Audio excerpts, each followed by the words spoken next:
Hi, in this video I will talk about ownership and self-accountability. This is the second video in my series about core competencies organizations need to master their journey to scale. In my last video, which is a bit longer, I introduced the whole framework with the 9 competencies. If you want to get a bit more context, check that video. The link is in the description below. In this video, I will talk about ownership and self-accountability, why it matters, the conditions to achieve it, and what are the obstacles.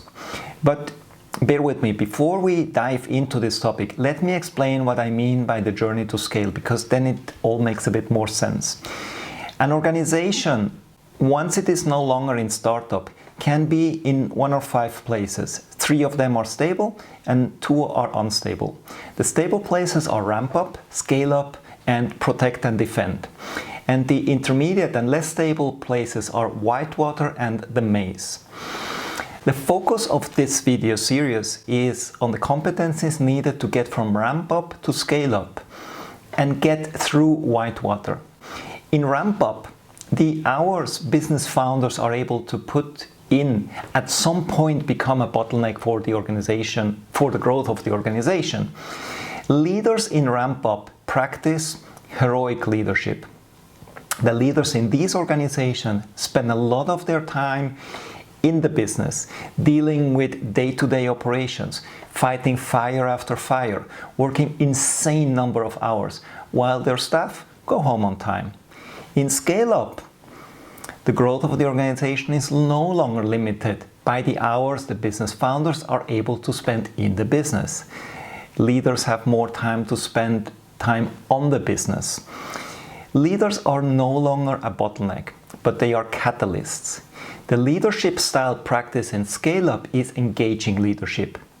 No longer is the leader the hero, but the team. Heroic leadership works really well in ramp-up, but it reaches its limits in whitewater and is quite unsuitable for scale-up.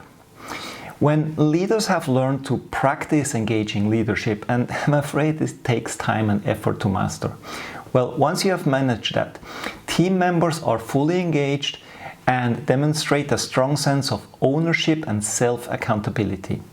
So this is a video for people whose organization is in whitewater and who want to move away from a heroic leadership style and are willing to take ownership of the goal to become more engaging leaders, feel self-accountable to take actions required to get there. So now we can look into why ownership and self-accountability matters. Employees with a strong sense of ownership and accountability don't hide behind job descriptions or use systems and processes so they can stay in their comfort zone as much as possible and go home on time. A sense of ownership and self-accountability is what makes an employee anticipate customer needs, be it internal customers or external customers, and seek to meet them. Employees with a sense of ownership and accountability see their roles as dynamic and flexible. They are proactive, they're willing to cooperate, they're willing to collaborate and support their team members. They are constantly looking for opportunities to improve the way things are done. And they never hide behind the phrase, "It's not in my job description." So the first thing to know about accountability, and this may sound a bit counterintuitive or strange, is you cannot hold people accountable. Either people feel accountable or they don't. Either people take ownership or they don't. Let me illustrate this with an example. Meeting a budget. So having responsibility to meet a budget. Either the person takes ownership and feels accountable to do everything in their power to meet the budget, or they don't. And you see that. This is something you see. This is something you can observe. For someone to feel fully accountable, there must be acceptance of the ownership for the result. There must be some sort of transition, or there must be something that the person actually makes the goal his or her own. Okay? Without it, the person will never be fully committed and keep hiding behind excuses why the goal is not possible, why it's not feasible, etc., etc. Now, I see 6 obstacles to ownership and self-accountability. Number 1 is no vision. or the vision is unclear or not communicated. The second is that the goals are unclear. Third problem you see often is that there are too many goals, too many contradicting goals sometimes even. Then number 4 is, and this is all to some extent related to the first 3, is that this leads to a lack of identification with the goals. The person does not feel that these are my goals. Even if the first 4 are met, there are situations where there's simply no plan. The person has no plan how to reach the goal, has not thought it through, even if they say, yes, this is a goal, this is someone, without a plan, without a clear idea of specific things to do.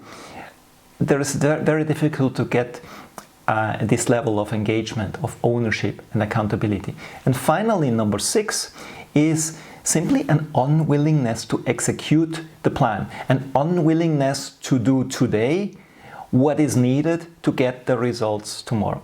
So, what are 5 enablers?